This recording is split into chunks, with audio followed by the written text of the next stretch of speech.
Fox 59 Morning News. News that works for you. Plus, does pop culture have a place on today's pulpit? A local pastor joins us in the next half hour to explain why he thinks a fusion could actually help the church. It is 48 degrees at 6:38. Should today's church go pop? After the break, local pastor Tim Stevens will join us to talk about his new book being released nationwide today. Plus, we'll hear his perspective on the 21st century church. Welcome back to Fox 59 Morning News. Does pop culture have a place in the church? It's a question that pastors around the country have been tackling in recent years. And one such pastor is Tim Stevens from Granger Community Church in Granger, Indiana. He has written a book about it called Pop Goes the Church. I've got it with me now. Comes out today. Thanks for coming in this morning. Oh, absolutely. Glad to be here. So tell us, are pastors really dealing with this issue of pop culture and how to make the church relevant? Is that one of the big dilemmas they have these days? I think so. I think a lot of pastors are realizing that the language that they're using isn't helping. It's not effective. There's a lot of reports on decline in the American church, and less people are coming. And so pastors are trying to figure this out. How can we speak the language that people understand? So how did you figure it out?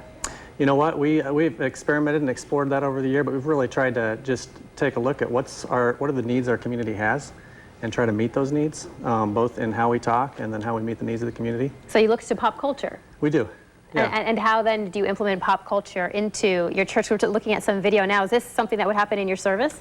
Yeah, that's a video image from our service. And you know what we do is we look for spiritual topics that are already taking place in the culture, on the TV shows, in the movies, in the songs, and really just try to explore those topics. But then how do you answer critics who say, okay, but church should be sacred, and this looks like a rock concert. That's something that's secular. I don't want that in my church service. You know, the people that we're really trying to reach are people that aren't accustomed to church. They don't have those traditions that they grew up with, so they don't really have a lot of that, you know, church baggage that some of us have that grew up in it. And so they're just looking for something that applies to their life, that's relevant, that meets the needs that they have. And how do you keep, though, you know, some spirituality and biblical teachings in your service, right? You have a kind of a three-legged approach?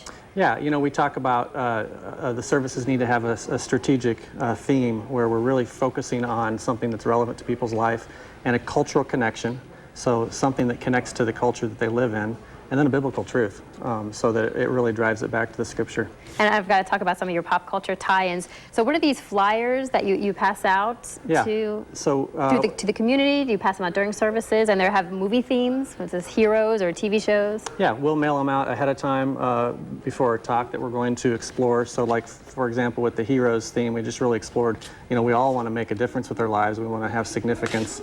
And there's tons in the Bible to address that, so we can just dive right into the topic. People are already familiar with the TV show.